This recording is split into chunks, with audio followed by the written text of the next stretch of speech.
Good morning สบายดีตอนเช้าน้ำฮอนสบายดีตอนเช้ากับอาการป่วยไข้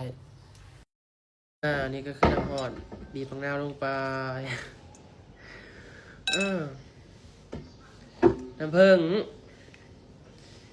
บีบมะนาวลงไปแล้วก็ผสมน้ำผึ้งนี่ลงไปผสมน้ำผึ้งแล้วก็คลนแล้วก็กินโคกับข้าวต้ม นี่เห็นปะอันนี้น้ำฮอดผสมมะนาวนี่ใส่ถ้วยดินมันจะเฮ็ดให้เย็นไว้ตะกี้ก็ถามเด้ตะกี้เห็นคนที่กระเจ้าคลอดลูกกระเจ้าม่านน่ะกระเจ้าเกิดลูกน่ะเป็นหยังคือต้องกินใส่ถ้วยผู้ใหญ่กระเจ้าก็เลยว่ามันสิเฮ็ดให้เย็นไว้มันกว้างก็เลยเอามานำใส่เรียบร้อย